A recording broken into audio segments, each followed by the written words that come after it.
Freedom on a bike is the ability to do what I want to do when I want to do it. Unrestrained and unbound by the society that surrounds me.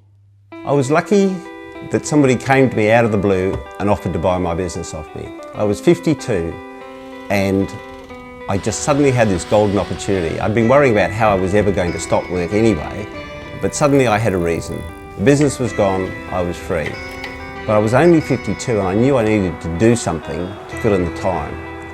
I was doing some riding in Europe and I suddenly realised that this was the lifestyle for me. I wanted to ride my bike and I ended up deciding I was going to ride around the world. Started in Shanghai and I rode all the way through to Istanbul, and that's a massive ride.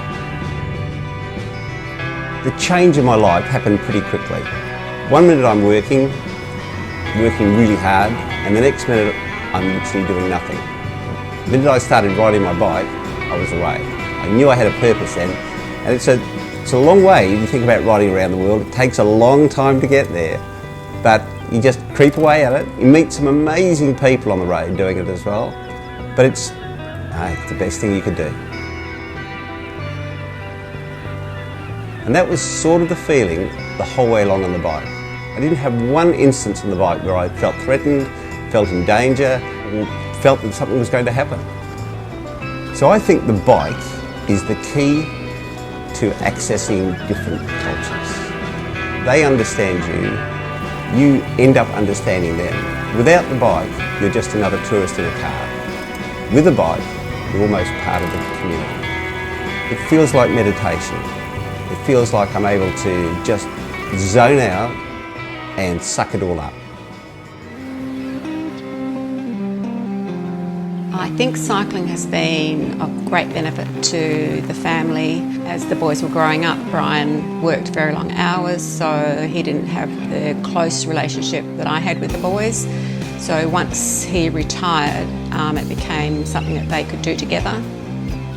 It meant it was a connection for them to be able to go and cycle together, and I think it brought a great closeness.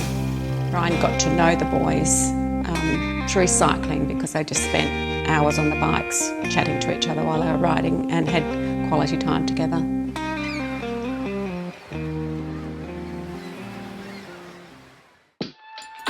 Jack went from a 9-to-5 job to, he was very dissatisfied with his work. It wasn't that he didn't enjoy the work, but he hated sitting in front of a desk, in front of 2 computers most of the day, and he just loved his cycling. When he announced to us that he was going to leave his job and take up cycling, he'd just come back from a trip to Belgium, I think, with some friends, and he just said, look, I can't stand it, I don't want to work anymore. He'd struggled with his mental health over the years, and he just said, I need to try and make something of myself on a bike.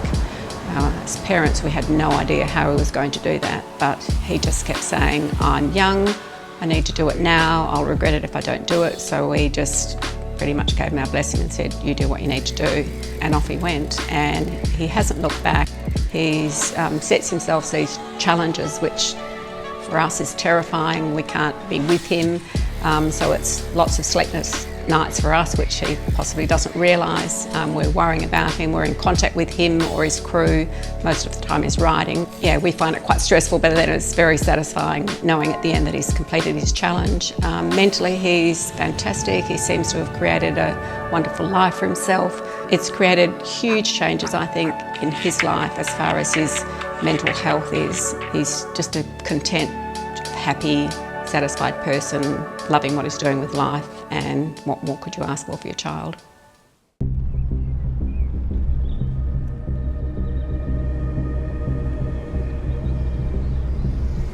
So we're here in Faro, the far south of Portugal, and the reason we're here is that I'm going to try and attempt to break the N2 record. So the N2 is a mythical Route-66 of Portugal. Starts in the north or the south, however you want to look at it, but it is essentially 738 kilometres in length with around 9,000 metres of elevation gain, and the time to beat is 21 hours 41 minutes.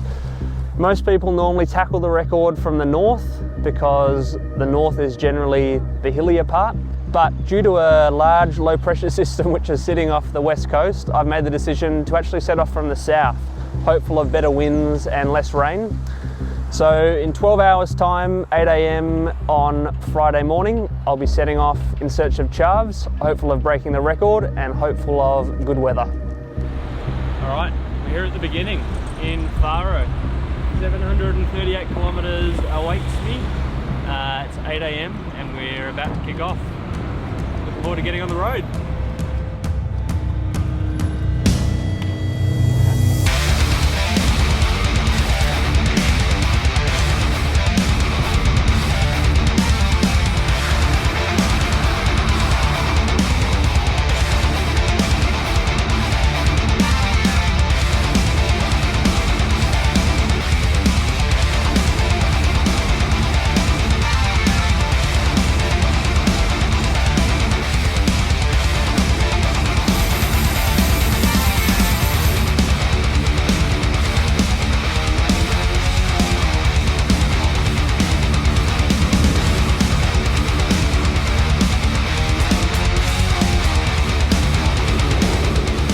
The date that I departed from Faro was really significant. The plan had always been to do something around Portugal's national freedom holiday on the 25th of April. And so to coincide with this, and in attempting to set a new record, the plan was that I would set off from Faro on the 24th of April, ride for 24 hours, and essentially ride into freedom. Yes, it was a revolution, without shoots, a difficult day. They have a password. There was a music in the radio, and when the music passes on the radio, they come to outside and they take all the big cities with all our troops and take off all the organization of the dictator. After that, everything changed, because after 25 of April of 1974, everything was different. Everything. Departing from Faro, my nerves were really high. Everything is in front of me. We set off with this headwind and we climbed up the first pass for the day, which was actually far longer than I thought it was going to be. And we got to the top of the pass. My average speed was sitting relatively low at around 27 or 28. When I descended the other side, I realised that my direction had changed slightly. And I now found myself with this fantastic tailwind.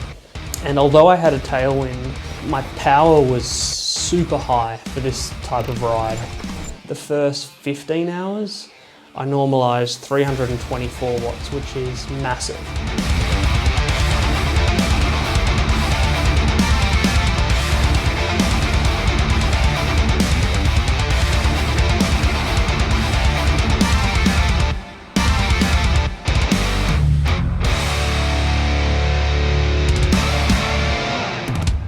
We figured that while we're here in Portugal, why don't we take the opportunity to meet up with local riders and find out what freedom on a bike means to them. I know I have my definition of what freedom means to me, but we thought what would be cool is why don't we see what freedom means to different people.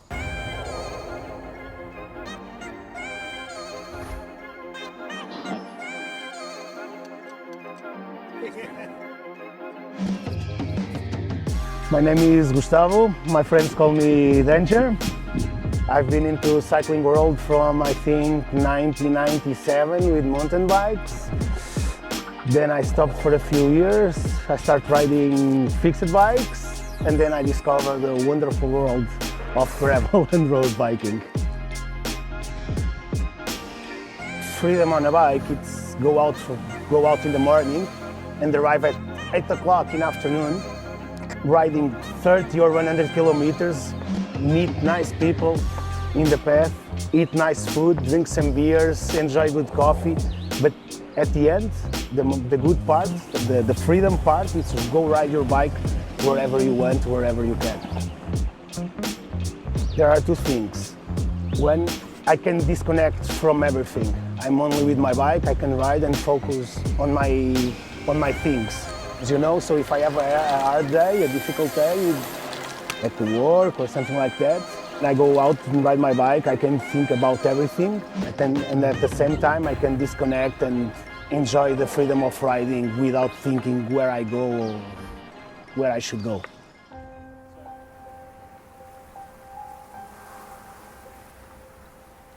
So if you imagine I'm riding for I've got 350 kilometres in the bag, and it's getting really hot. So it's a bit of an adjustment for the body to make. And I'm looking down at my jersey and I've got salt stains all over my jersey. And I'm realising I need to get more electrolytes in. So I hammered a big bottle of my SOS electrolytes. And it was around this point, so it would have been mid-afternoon, that I started to lose my appetite a little bit.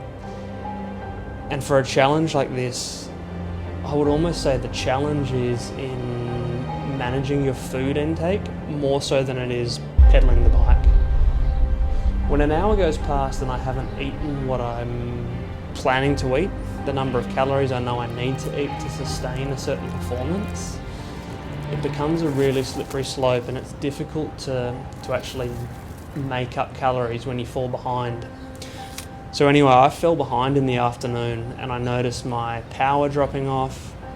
It's hot, it's the middle of the afternoon, the sun's beaming down on my back, and I'm about to enter the toughest part of the event, which is the second half with 6,000 odd metres of climbing.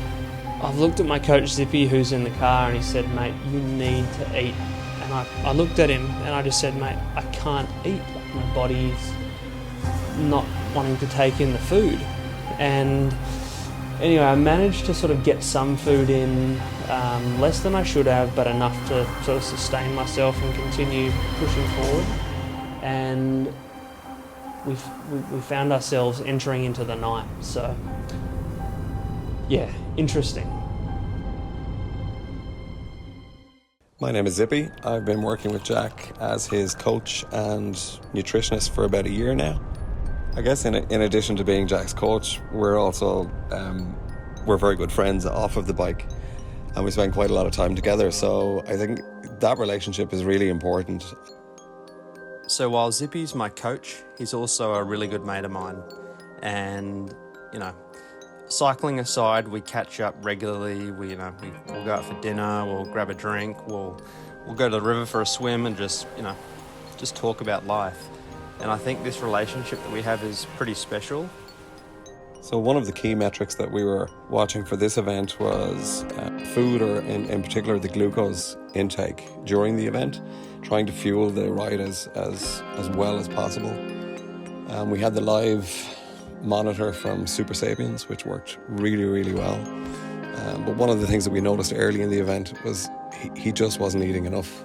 I was constantly sending him messages, just eat, every 20 minutes, every half hour. You have to get the fuel in, or it's going to impact the attempt further down the day. I've recently started using a new device from Super Sapiens, which essentially allows me to track my blood glucose levels. So the amount of glucose in my blood at any one time, both on and off the bike. And what this allows me to do is to basically see how fueled I am at any given point in time.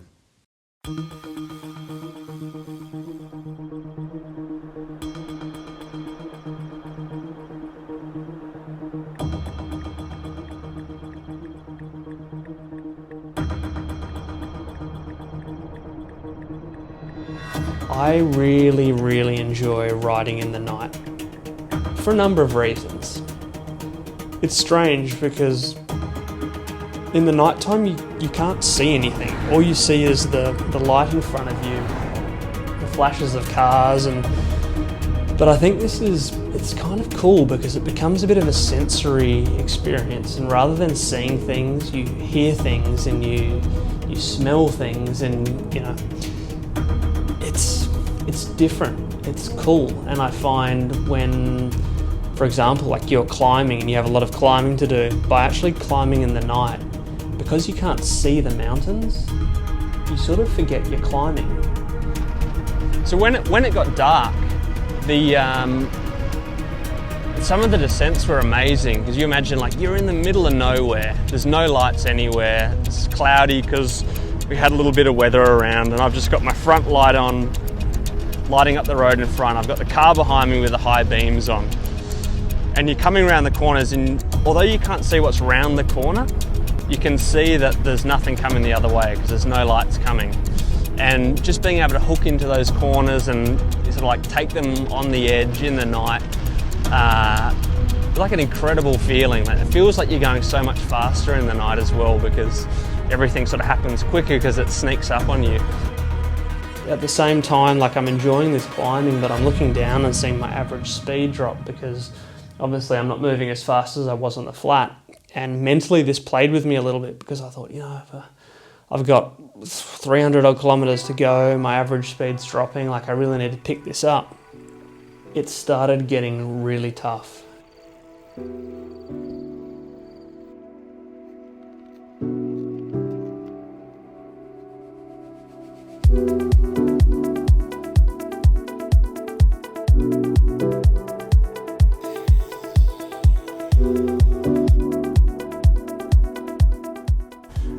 Yeah, I was really stoked. So you imagine it's the middle of the night, we're coming, I think we just finished a little descent, had no idea where we were really, and we rounded a corner and there were two guys on the side of the road, and at first I thought, I didn't know what they were, I thought maybe homeless people. I'm sort of a little bit cautious, just because, you know, middle of the night, people drinking, didn't know what they were going to get up to, and I realised as I came closer that it was two guys that were essentially cheering me on. So they had GoPros and their phones out, and they were, yeah, cheering as I went by, and that gave me like a massive sense of, it gave me like a second wind, you know, like you've got people cheering in the middle of the night, in the middle of nowhere, like that is really cool. And then there was another instance where another fella was running alongside me up a mountain in the dark, and yeah, it's pretty surreal to think that this guy's out there supporting you these hours in the morning in these remote places, and it gives me like a huge sense of satisfaction. My main idea to freedom on a bike is show to everybody what I see with my own eyes. Bring everybody that is near me to my world, to my cycling world. Preparing and give different experience to other guys that don't have the same vision that I have. And part of my cycling world is not different that you can see in other countries. Like you can see, for example, in Spain, what you can find, for example, in France. And in Portugal, we don't have nothing related to that. When we are working, we are always thinking on that. Probably that is my input about what can be freedom for me in the cycling world in Portugal in this case. I never have been a very good rider because I like more bikes than rides. To me, bikes are my life, and this is the way that now I am living the bikes. The new ones are great, carbon ones are perfect, are light, but to me the perfection are in the old ones. Handmade, handcrafted, and painted, and to me the beauty of the bikes are in the bikes from 1980, 1982. My name is Nelson, this is my shop, this is where I pass part of my life.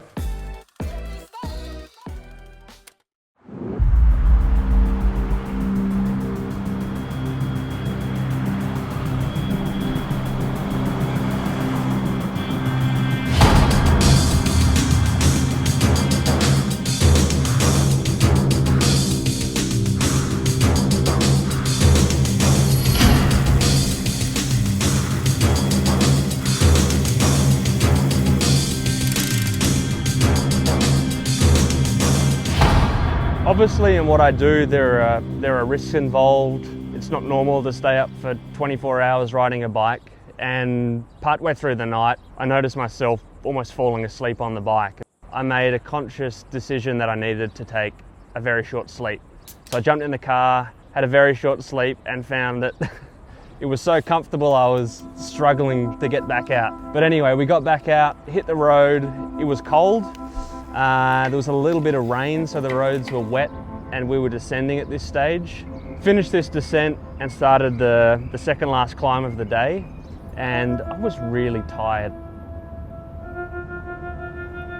Looking at my wahoo, I could see I had basically 2 more substantial climbs to go. I had some troubles with my food intake in the second half. I was cold, it was a little bit wet. It was really difficult. Like, this is one of the hardest things that I've done before.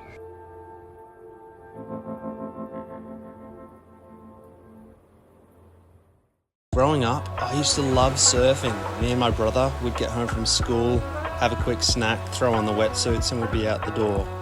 I remember we had these matching wetsuits, and it was super cool, these little dudes in these little matching wetsuits, and we had, these foam boards when we were little, which eventually, turned into fiberglass boards. We didn't have to think about homework, we didn't have to think about answering to our parents. It was a real sense of freedom. And I think, looking back now, that was a really pivotal part in shaping my journey into an adult. While I stopped surfing, my brother continued to surf, and he's now, he's in different forms of surfing, stand-up paddle surfing, foiling, and to be honest, whenever I chat to him, I really miss those times that we shared together in the water. And I think we'll try and plan another surf trip as soon as we can. I remember being at a friend's house, and they'd just released the film Biggest Wednesday, and it was the first real big wave film. And I remember sitting there, eyes popping out of my skull, thinking, what the hell are these guys doing? And what's really cool is, cycling's now brought me to Nazare, where I guess it's the home of the big waves. And that's pretty cool to think that cycling's taken me sort of full circle. I think there's such a strong similarity between surfing and cycling. That freedom, being on the bike, being in the water, it's an incredible feeling. One of the great things about surfing, similar to cycling actually, is when you're in the water, it doesn't matter if you're sitting next to a CEO of a Fortune 500 company or a bricklayer. That was just another surfer. And as a kid, that was something that I never really thought about. But looking back now, is truly similar to cycling. You don't know who you're sitting next to in the bunch, but in that particular moment, they're just another cyclist or another surfer. We're here in Nazare, the home of the world's biggest waves, and we've been lucky enough to score an invite from Red Bull Portugal to check out their big wave facility. Lino and the boys are going to show us around and tell us a bit more about this crazy wave. And tell us a little bit about the lead up to what it takes to ride such beasts. On the beginning, nothing existed around the harbor, made it for logistical things of the big surf riders and teams, okay? Since the first moments, Red Bull stayed near, okay, because Red Bull have athletes, have the best experts of big waves on the world. We got the possibility to have this hangar for Red Bull, and that gives permission of what? You have your staff here prepared for our team, and you arrive at Lisbon from Rio de Janeiro at 7 o'clock, and at 9 you stay on the wave, surf, the biggest wave you surf in your life. That makes lots of difference on the sport, on the performance, and in your life, like athlete. When is the moment to go out, they shaking a little bit, all the time, doesn't matter. The guy who say, no, I'm not, forgot, that is not true. They don't sleep. On the big days before, they don't sleep. They go to the phone, see the forecast, all the minutes. They know that nothing changed. Nothing changed there. That is that little bubbles growing up about fear, and respect. You know what I'm talking. You feel that too. I'm the same, looking at the wind, like headwind, tailwind, Yeah. what's it doing? And the direction, and the temperature, and if it's raining, and if it's this or that. Yeah. We could compare the focus. You have to stay in really good conditions is another thing. You have to have a little bit crazy thing in your head. You have to make that for make the same. And I think we could compare it a lot. Only the risk about the water, it's an upgrade there. But you have another risks probably. I'm Lino Bugalho, and I start here all this time developing and help and stay on the logistical staff and security staff, okay, always there. Probably nobody stay more time in the lighthouse giving radio indications than I. Freedom is Nazare, you could say that. If you stay on this spot, on the water, or on the lighthouse, or on the sand, on the North Beach, or here, you could feel that. You could smell what is freedom. Freedom is all the involvements about the big waves. Okay, all the risk give you that. It's a mythical road, you know. The most beautiful part is that you cross all the country, and you could see that through different areas and different parts of the country, and see how different it's our small country. The most people do it north to south, and you start on the mountains and then end on the beach. I think that's very beautiful for a small country like us. Portugals N2 is honestly an amazing national icon for the country. It is one road that traverses the entire length of the country. And this road used to be the main thoroughfare for travel from the north to the south and vice versa. And while bigger roads have now superseded this, there's a unique history that follows the N2. For this reason, I think more people need to come here and they need to ride it.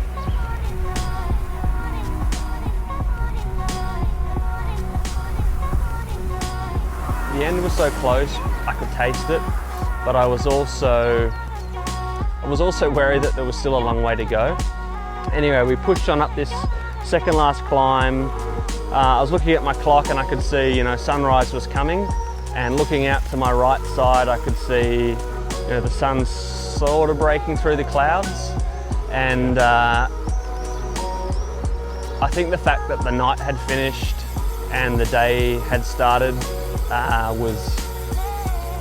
certainly helped me through that little dark patch. And from here I knew, once I got to the top of that climb, I had one more climb to go.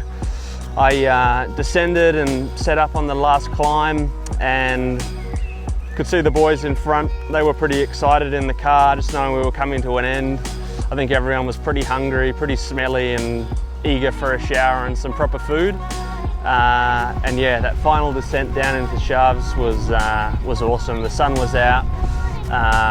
The roads were still a little bit wet, but you know, the road was no crazy corners. You could make your way into town quite quickly, and yeah, we arrived at that final roundabout.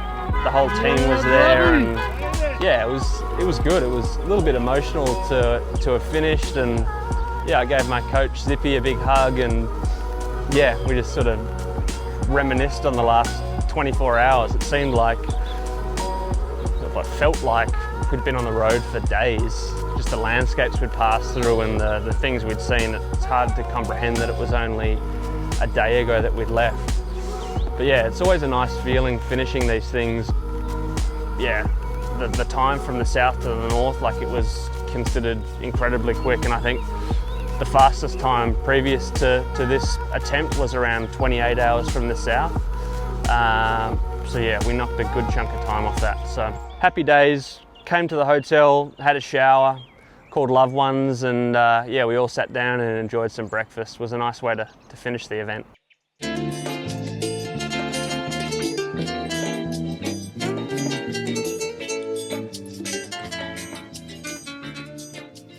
One of the most, I think, amazing things about this trip in particular has been the hospitality of the local people. When a foreigner arrives in the country, they open their arms and they welcome them like family.